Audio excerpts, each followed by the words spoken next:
আলহামদুলিল্লাহ নাহমাদুহু ওয়া নাস্তাঈনুহু ওয়া নাস্তাগফিরুহু ওয়া নু'মিনু বিহি ওয়া নাতাওয়াক্কালু আলাইহি ওয়া নাউযু বিল্লাহি মিন শুরুরি আনফুসিনা মিন সাইয়্যাতি আ'মালিনা মান ইয়াহদিহিল্লাহু ফালা মুদিল্লা লাহু ওয়া মান ইউদ্লিলহু ফালা হাদিয়া লাহু ওয়া আশহাদু আল লা ইলাহা ইল্লাল্লাহু ওয়াহদাহু লা শারীকা লাহু وأشهد أن سيدنا مولانا محمدا عبده ورسوله أما بعد فأعوذ بالله من الشيطان الرجيم بسم الله الرحمن الرحيم لقد كان لكم في رسول الله أسوة حسنة صدق الله العظيم وقال النبي صلى الله عليه وسلم لا يؤمن أحدكم حتى يكون هواه تبعا لما جئت به أو كما قال عليه الصلاة والسلام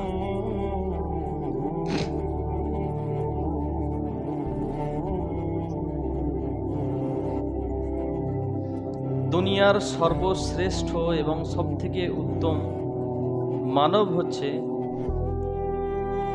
সবথেকে আল্লাহর পছন্দনীয় বান্দা হচ্ছে হুজুরে পাক সাল্লাল্লাহু আলাইহি ওয়াসাল্লাম, আমিনার ছেলে মুহাম্মদে আরবি সাল্লাল্লাহু আলাইহি ওয়াসাল্লাম, যিনার জন্ম মক্কাতে কুরাইশ বংশে। হুজুরে পাক সাল্লাল্লাহু আলাইহি ওয়াসাল্লাম তিনি আমাদের মতো একজন মানুষ, তাই না? কোরআনে আল্লাহ তাবারক তাআলা বলেছেন, ইন্নামা আনা বাশারুম মিসলুকুম, আমি তোমাদেরই মতো একজন মানুষ। ইন্নামা আনা বাশারুম মিসলুকুম, আমি তোমাদেরই মতো একজন মানুষ। অর্থাৎ বাশারের যেমন তাকাজা থাকে তেমন নবীরও থাকবে। একটা মানুষের যেমন প্রয়োজন আছে নবীরও থাকবে। একটা মানুষের খাবার প্রয়োজন আছে, নবীরও খাবার প্রয়োজন ছিল। একটা মানুষের বাথরুমের প্রয়োজন হয়, হুজুরেরও ছিল। একটা মানুষের দুনিয়াতে থাকা স্ত্রীর প্রয়োজন, হুজুরের ছিল। তো মানুষের ঠান্ডা লাগা গরম লাগা হুজুরের সাথেও হয়েছে, শরীর খারাপ হওয়া মানুষের সাথে আছে, হুজুরেরও হয়েছে, হয়নি না হয়নি? তো হুজুরে পাক সাল্লাল্লাহু আলাইহি ওয়াসাল্লাম বলছেন, ইন্নামা আনা বাশারুম মিসলুকুম, আমি একজন তোমাদের মতো মানুষ। তো অর্থাৎ হুজুর হচ্ছে একজন মানুষ। তেনার জিন্দিগিতে আমাদের জিন্দিগিতে যে সমস্ত জিনিস আছে হুজুরের জিন্দিগিতেও ছিল। পার্থক্য কি তাহলে হুজুরের সাথে আর আমাদের সাথে? এই আয়াতের শেষের অংশে আল্লাহ তাআলা বলছেন, ইউহা ইলাই, পার্থক্য এতটুকুই যে আমার কাছে আল্লাহ তাআলা ওহী পাঠান, তোমাদের কাছে পাঠাইনি। পার্থক্য কোথায়? যে আমার কাছে ওহী আসে, তোমাদের কাছে ওহী আসে না। তো হুজুর একটা মানুষ, আর একদিক থেকে উনি আমাদের নবী। মানুষ হওয়ার দিক থেকে ওনার জিন্দিগিতে যেই সমস্ত প্রয়োজন ছিল আমাদেরও আছে। নবী হওয়ার দিক থেকে আমাদের সর্বকাজে ওনাকে মানতে হবে। নবী হওয়ার দিক থেকে কি, আমার দুনিয়াবি সমস্ত কাজ ওনার মতো হতে হবে। কি হতে হবে ভাই? ওনার মতো হতে হবে। আর এটাই হচ্ছে সুন্নাত। এটাকেই কি বলা হয়? সুন্নাত বলা হয়। সুন্নাত মানে বহুত বড় কিছু, একটা চিড়িয়া বা পাখি বা পাহাড় নয়, যেটাকে আমল করা বহুত কঠিন জিনিস, চাগিয়ে নিয়ে আসা বহুত কঠিন জিনিস, তাকে ঘরে নিয়ে আসা না।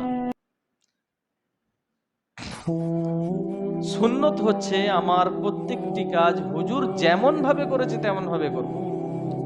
সাহাবায়ে কেরাম রাদিয়াল্লাহু আনহুম আজমাইন হুজুরকে সচক্ষে দেখতেন, তেনাদের অন্তরে তেনার মহব্বত এত বেশি ছিল যে হুজুর কখন হাঁচি করছে, কেমন ভাবে করছে সেটাও লক্ষ্য রাখতো, আর তেমন ভাবে করার চেষ্টা করতো।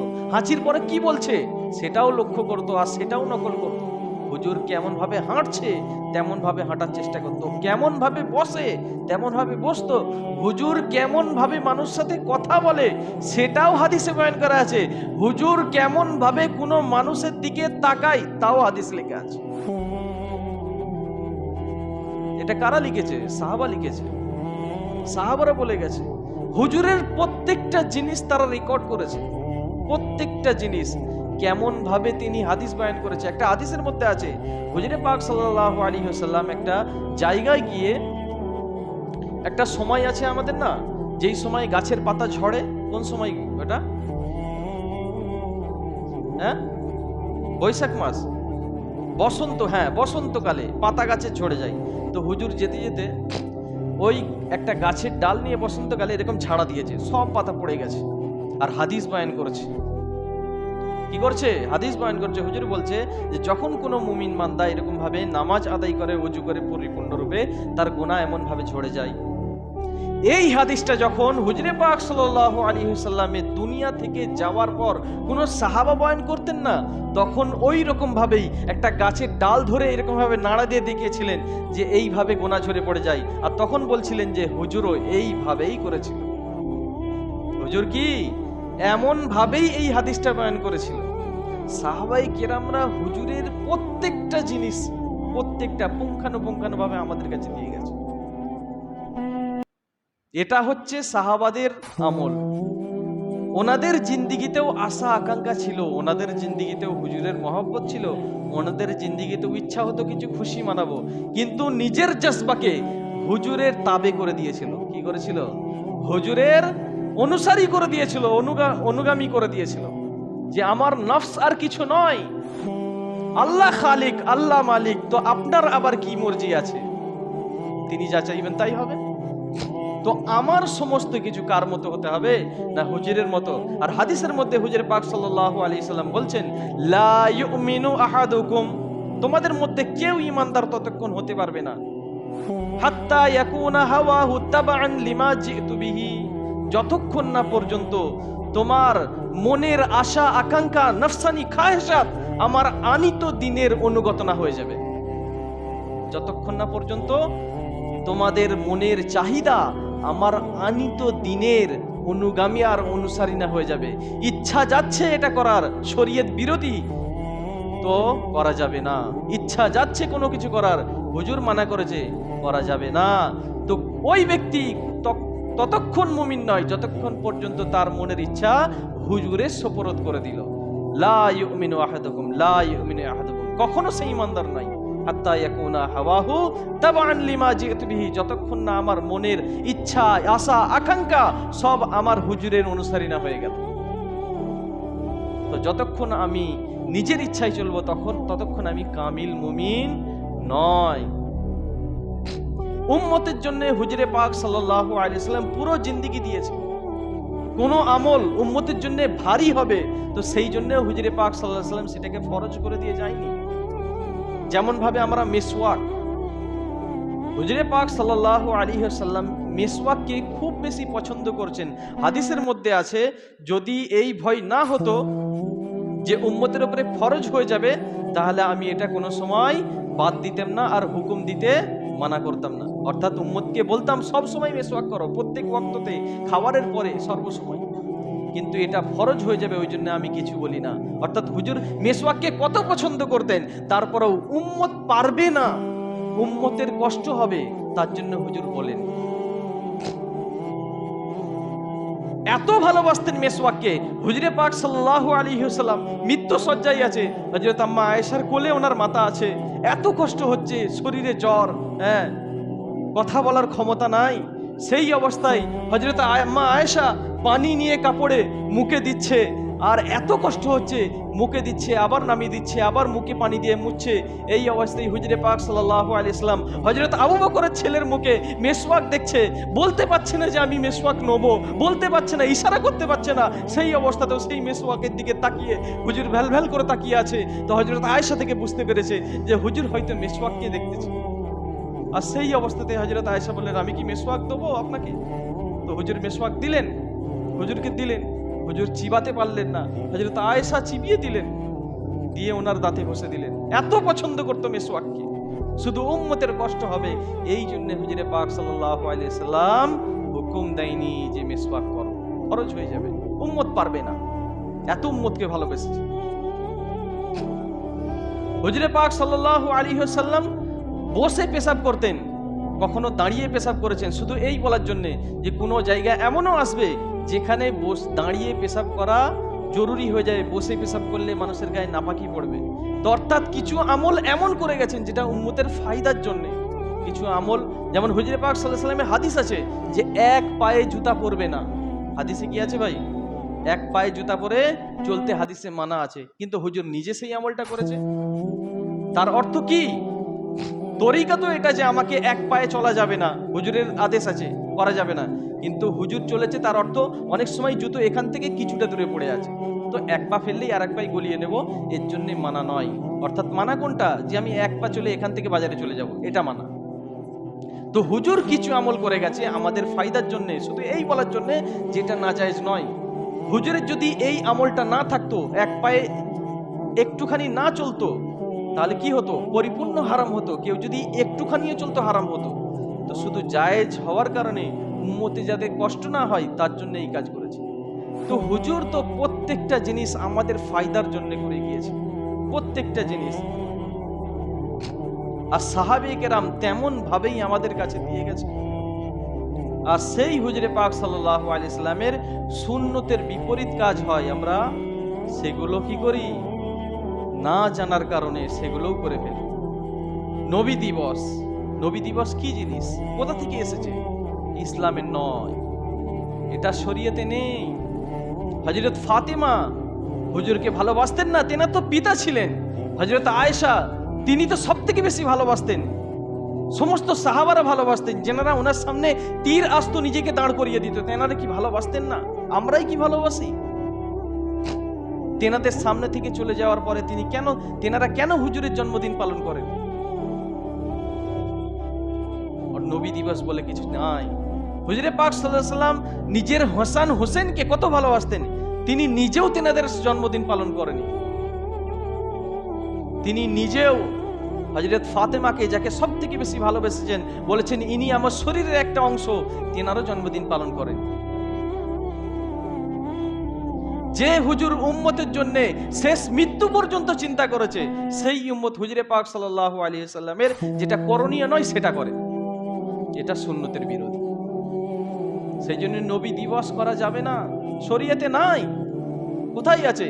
হুজুর তো প্রত্যেকটা জিনিস দেখিয়ে দিয়ে গেছে, কেমন ভাবে বসে ভাত খাবে, কেমন ভাবে আপনি শোবেন, কোন দিকে কট ফিরে শোবেন, কেমন ভাবে আপনি খাবার পরে উঠবেন, কেমন ভাবে বাথরুমে যাবেন, কেমন ভাবে আপনি পানি খাবেন, কেমন ভাবে পেশাব করবেন, সব কিছু বলে গেছে। কেমন ভাবে মাথা আঁচড়াবেন। সাহাবাদের এই আগ্রহ ছিল যে হুজুর কেমন ভাবে কি করছে, কিন্তু হুজুর কেমন ভাবে তেনার জন্মদিন পালন করতে হবে এটা বলে গেলেন হাদিসে। নাউজুবিল্লাহ, তিনি ভুলে গেলেন? শরীয়তে নাই, শরীয়তে জন্মদিন পালন হিসাবে নাই। যদি থাকতো, হুজুর সর্বপ্রথম ওনার সব থেকে প্রিয় নিজের ছেলে, এই নিজের মেয়ে, ওনার মেয়ের সন্তান সব থেকে প্রিয়, যাদেরকে কাঁধে নিয়ে ঘুরতেন, যেনাদেরকে চুমু খেতেন, যেনাদেরকে এরকম বয়ান করতেন হুজুর কখনো কখনো মসজিদে। আর হযরত হাসান হোসেন ছোট্ট অবস্থায় হেঁটে হেঁটে মসজিদে ঢুকতো, হুজুর দেখতেন বয়ান করতে করতে। আর বাচ্চা ছেলে হাঁটতে হাঁটতে কি হয়, কখনো পড়ে যায়, তো হুজুর বয়ান করতে করতে পড়ে গেল, হুজুর চমকে উঠতেন, এত ভালোবাসতেন। তাদেরও কোনোদিন জন্মদিন পালন করেন।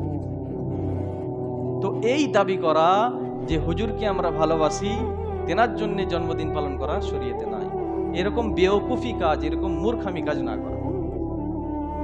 আমাদের এখানে হয়, অনেক জায়গায় হয়, তো এগুলো সমাজ থেকে তুলে দেওয়া, যেটা হুজুরের আদেশ নয়, তাকে আমরা না করব না। সেই জন্য হুজুরের পুঙ্খানুপুঙ্খানু জিনিস আমাদের জানতে হবে, বুঝে এলো? যদিও সবাই, বেশিরভাগই আমি বলবো এই বিষয়টা জানে না যে এটা নাজায়েজ। আমি বলবো এটা নাজায়েজ, সকলে জানে না। আর এটা এমন জিনিস সকলে জানে না, কিন্তু মানুষের কাছে এমন ভাবে পেশ করা হয়েছে এইরকম কিছু দাড়ি আর টুপি পাগড়িওয়ালারা, যে মানুষ এটা মানতে বাধ্য হয়েছে, তাই না? কি বলেন? এটা মানতে বাধ্য হয়েছে, এর উপরে শরীয়তের উপরে জুলুম করা হয়েছে। তো আমরা যতক্ষণ জানতে পারছি ততক্ষণ এটাকে কি করব? বর্জন করব। হুজুরে পাক সাল্লাল্লাহু আলাইহি ওয়াসাল্লামের মহব্বত কোনটা? হুজুরে পাক সাল্লাল্লাহু আলাইহি ওয়াসাল্লামের মহব্বত হচ্ছে ওটা যে হুজুর কেমন ভাবে চলেছেন, কেমন ভাবে কথা বলেছেন, এটা হুজুরের মহব্বত। যে আমি জানবো হুজুর কেমন চলেছেন, তেমন ভাবে চলবো, হুজুর কেমন খেয়েছেন তেমন ভাবে খাবো, এটা হচ্ছে হুজুরের মহব্বত। হুজুরের মহব্বত এটা যে 5 ওয়াক্ত নামাজে আমি আমার রাসূলের উপরে দরুদ পাঠাবো, এটা হচ্ছে হুজুরের মহব্বত। হুজুরের মহব্বত এটা যে আমার সারা দিন হুজুরের সুন্নত অনুযায়ী কাটে, এটা হচ্ছে হুজুরের মহব্বত। সারা বছর পর একদিন শুধু হুজুরের নিয়ে গালে গুটকা দিয়ে ঘুরে নেওয়া, এটা হুজুরের মহব্বতের দাবিদার নয়, মিথ্যুক। এই সমস্ত জিনিস থেকে দূরে থাকতে হবে। খাস করে নওজওয়ানরা খুশির নাম দিয়ে, আল্লাহর রসুলের নাম দিয়ে দিনের মধ্যে মিথ্যা প্রবেশ না করে। শরীয়তে নাই এসব জিনিস। খুশি যেখানে মানাতে বলা হয়েছে সেখানে মানাই। শরীয়তে ঈদ দুটো দেওয়া হয়েছে, একটা হচ্ছে ঈদ আর একটা হচ্ছে বকরা ঈদ, ঈদুল ফিতর, ঈদুল আজহা। ঈদে মিলাদুন নবী বলে শরীয়তে কোনো জিনিস নাই। ঈদে মিলাদুন নবী বলে শরীয়তে কোনো জিনিস নাই। এটা না সাহাবাদের জামানায় ছিল, না তাবিঈনদের জামানায় ছিল, না তবে তাবিঈনদের জামানায় ছিল। এটা তৈরি হয়েছে 630 হিজরি, যত সম্ভব 630 হিজরি থেকে এটা তৈরি হয়েছে। আর সেই সময়ের সমস্ত আলেম একে বিদআত ঘোষণা করেছিল। সেই সময়ের সমস্ত আলেম কি এই কাজকে বিদআত ঘোষণা করেছিল। ওই জন্যে নবী দিবসে মিঠাই দেওয়া, নবী দিবসে কোনো উৎসব মানানো, আনন্দ না। আনন্দ থেকে সব থেকে বড় জিনিস হুজুরে পাক সাল্লাল্লাহু আলাইহি ওয়াসাল্লামের মৃত্যু কোন দিন হয়েছে আপনারা জানেন? হুজুরে পাক সাল্লাল্লাহু আলাইহি ওয়াসাল্লামের ইন্তেকাল কোন দিন হয়েছে? আরে যেদিনে জন্ম ওদিনেই মৃত্যু। জানেন কি জানেন না? যেদিনে জন্ম হুজুরের মৃত্যু ওই তারিখেই হয়েছে। এবারে বলেন আপনি জন্মদিন পালন করবেন না মৃত্যুদিন পালন করবেন?